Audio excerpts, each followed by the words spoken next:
At midnight on Saturday, January 31st, 2026, large portions of the United States federal government shut down. Funding lapsed for the Department of Defense, the State Department, Health and Human Services, Transportation, Education, Housing and Urban Development, and the Department of Homeland Security. Hundreds of thousands of federal employees are now furloughed. Essential workers will report without pay. And this is happening barely 2 months after the longest government shutdown in American history ended. What triggered this crisis? What does it actually mean for ordinary Americans?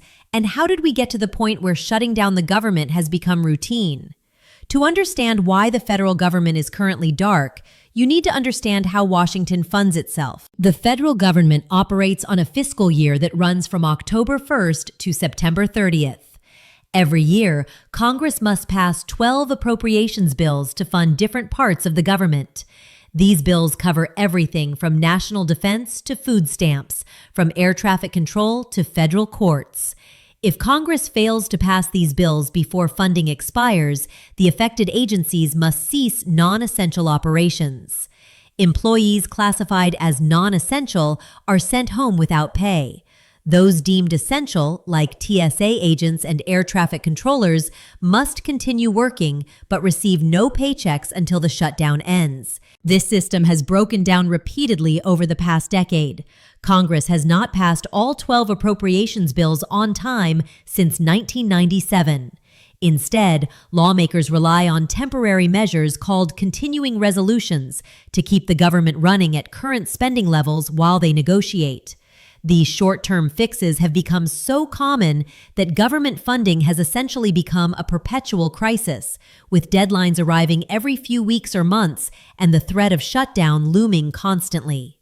The current shutdown is actually the second of fiscal year 2026. The first began on October 1st, 2025, when the new fiscal year started and Congress had passed 0 spending bills. That shutdown lasted 43 days, making it the longest in American history, surpassing the 35-day shutdown of 2018-2019 under Trump's first term. It finally ended on November 12, 2025, when 8 Senate Democrats broke with their party to support a Republican-backed funding package. But that package only provided full-year funding for 3 areas: agriculture, military construction and veterans affairs, and the legislative branch. Everything else received temporary funding that would expire on January 30th, 2026. Since November, Congress managed to pass 3 more full-year spending packages covering commerce, justice, science, energy, water, and interior programs. But 6 major spending bills remained unfinished as the January deadline approached. What made this deadline different was Minneapolis. On January 7th, 2026, Immigration and Customs Enforcement officers conducting an enforcement operation in Minneapolis shot and killed Renee Good, a mother of 3 and American citizen. Good was not the target of the operation. She was an innocent bystander who died in a confrontation that spiraled out of control. The shooting sparked immediate outrage, with Democratic lawmakers demanding investigations and accountability.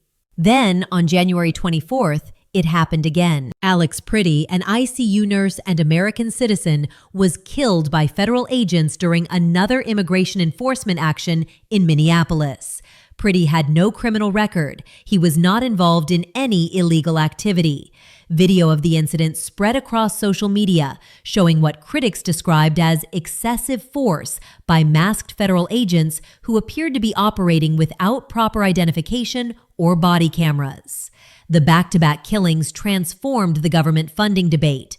What had been a routine negotiation over spending levels became a battle over the fundamental conduct of immigration enforcement. Senate Minority Leader Chuck Schumer announced that Democrats would not vote to fund the Department of Homeland Security without major reforms. His demands were specific. End the practice of roving patrols, where immigration officers stop and question people they suspect of being in the country illegally without specific targets. Require all ICE and Customs and Border Protection agents to wear body cameras that remain turned on during operations. Prohibit agents from wearing masks that conceal their identities. Establish clear rules governing use of force. create a uniform code of conduct that mirrors standards applied to state and local law enforcement. These demands put Republicans in a difficult position. The House had already passed a 6-bill package that included Department of Homeland Security funding, along with appropriations for defense, health, labor, education, transportation, and housing. Senate Republicans wanted to pass the entire package together, arguing that holding up defense funding and veterans services to fight about immigration policy was irresponsible. Democrats countered that they could not in good conscience fund an agency whose officers had killed 2 American citizens in 3 weeks. For several days, the impasse seemed destined to trigger another prolonged shutdown. But President Trump, mindful of the political damage from the 43-day closure just 2 months earlier, intervened directly. On Thursday, January 29th, the White House reached a deal with Senate Democratic leadership. Under the agreement, 5 of the 6 outstanding spending bills would receive full-year funding through September. The Department of Homeland Security would be carved out and funded through a separate 2-week extension, giving negotiators until February 13th to work out reforms to immigration enforcement.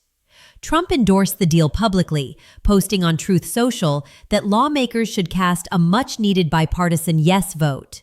It was a rare moment of cooperation between the president and his frequent adversary, Schumer. The Senate moved to pass the package Friday evening. But even with presidential backing, the process hit snags. Senator Lindsey Graham of South Carolina placed a hold on the legislation, demanding votes on 2 unrelated priorities. First, he wanted a commitment to vote on his bill criminalizing sanctuary city policies, which he described as state and local officials openly defying federal law. Second, he wanted action related to what he called Arctic frost provisions, which would allow members of Congress to sue if federal investigators access their phone records without notice. Graham's hold delayed the vote for hours. Only after Senate Majority Leader John Thune promised votes on both issues did Graham release his objection.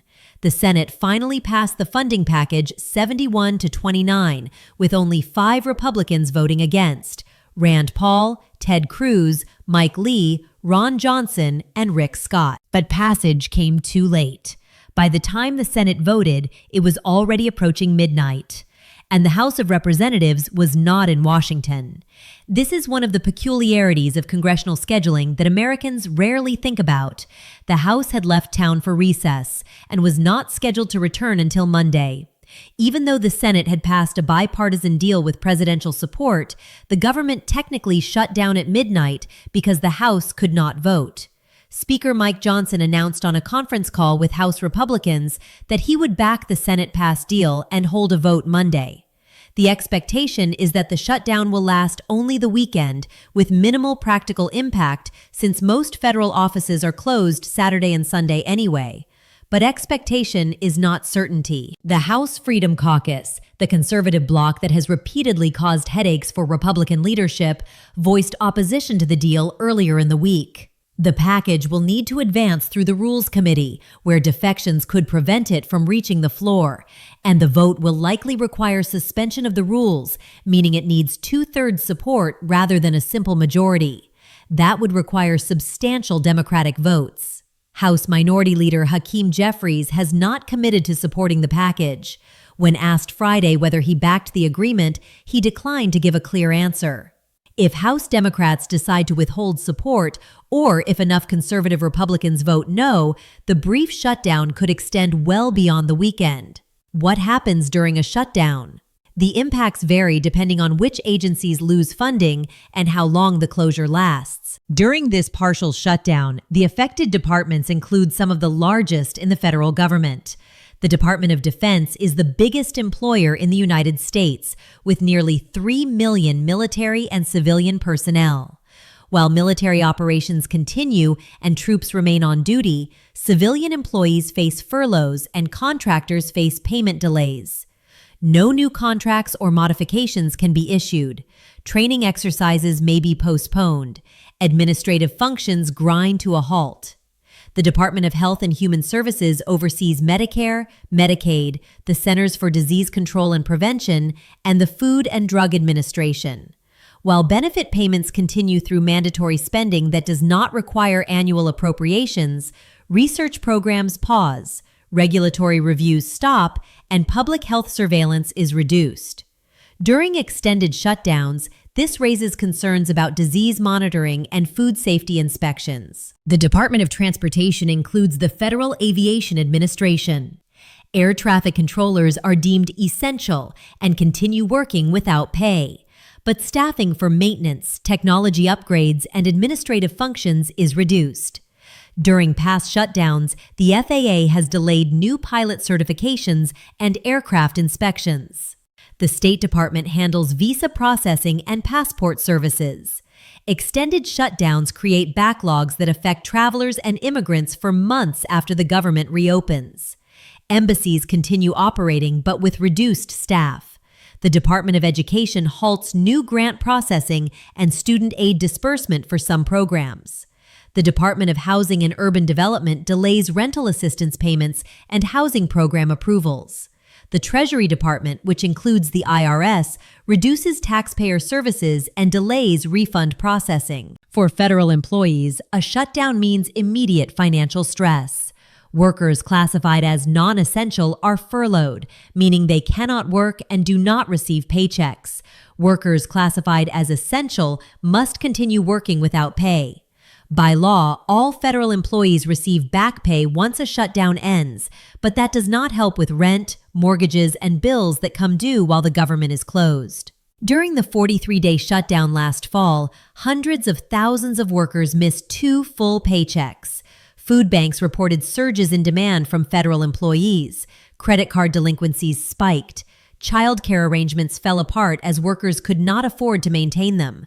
The human cost extended far beyond government payrolls, affecting restaurants, dry cleaners, and other businesses near federal facilities that lost their customer base overnight. The broader economic impact is harder to measure, but no less real. The Congressional Budget Office estimated that the 2025 shutdown reduced GDP by roughly $7 billion, though some of that loss was recovered when the government reopened. Standard & Poor's calculated during the 2013 shutdown that the closure was taking $24 billion out of the economy and had shaved at least 0.6% off quarterly GDP growth. Government contractors face particular challenges. When agencies close, contract work stops. Payments are delayed. Small businesses that depend on government contracts often lack the cash reserves to survive extended interruptions. Some have to lay off workers or take on debt to stay afloat. Even after a shutdown ends, the ripple effects continue as agencies work through backlogs. The current shutdown arrives at a particularly volatile moment in American politics. The fight over Department of Homeland Security funding reflects a much larger battle over immigration enforcement that has consumed the first year of Trump's second term. Operation Metro Surge, the massive deployment of federal agents to Minneapolis that resulted in the deaths of Good and Pretty, has become a flashpoint. 50,000 people marched through the city on January 23rd, demanding an end to the operation. A general strike disrupted businesses across the metropolitan area. Nationwide protests have spread to major cities. Democrats see the shutdown fight as rare leverage in the minority. With Republicans controlling both chambers of Congress and the White House, Democrats have few opportunities to force policy changes. But appropriations bills require 60 votes to advance in the Senate, meaning Republican support alone is insufficient. By withholding votes on Department of Homeland Security funding, Democrats can extract concessions on immigration enforcement that they could not achieve through regular legislation. The question is whether they will succeed. The current deal gives negotiators 2 weeks to agree on reforms.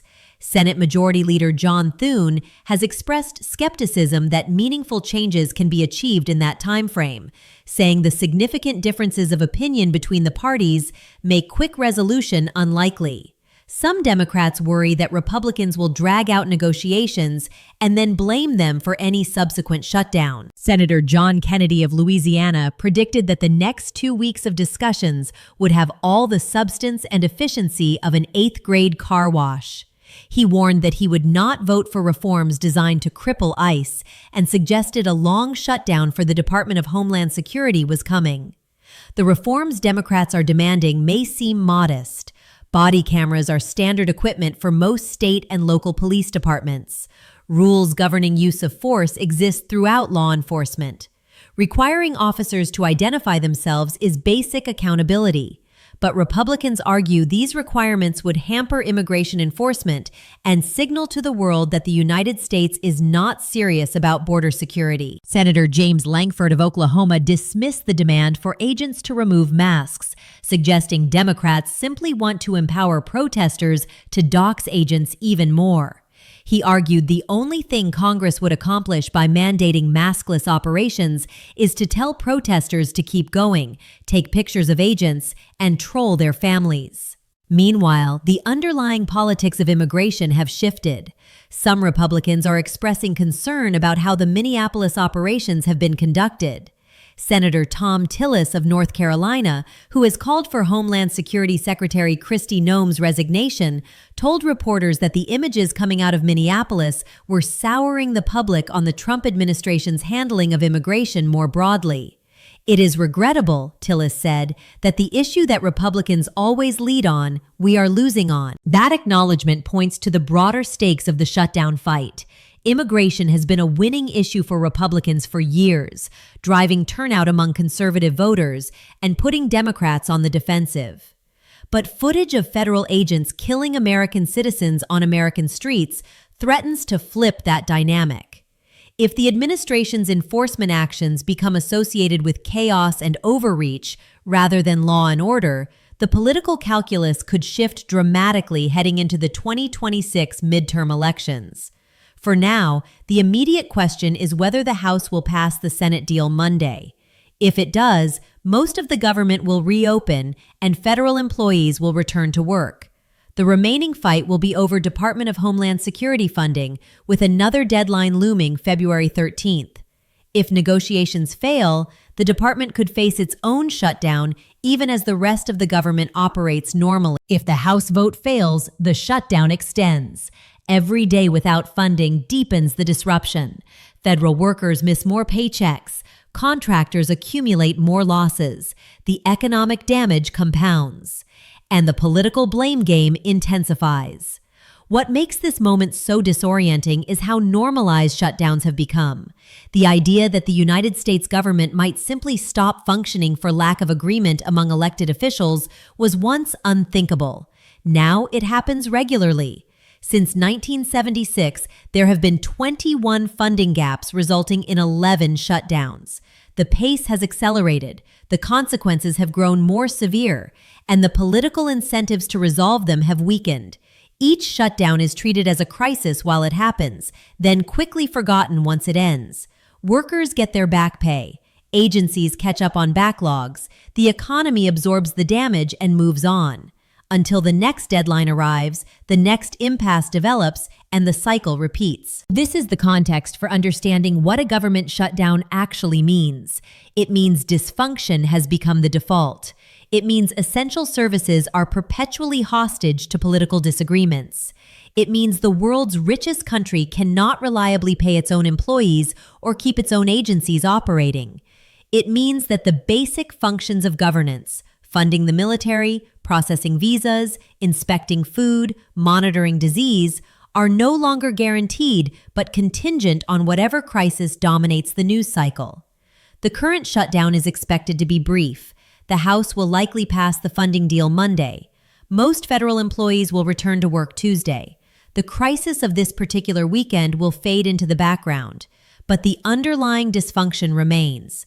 Another deadline is coming February 13th.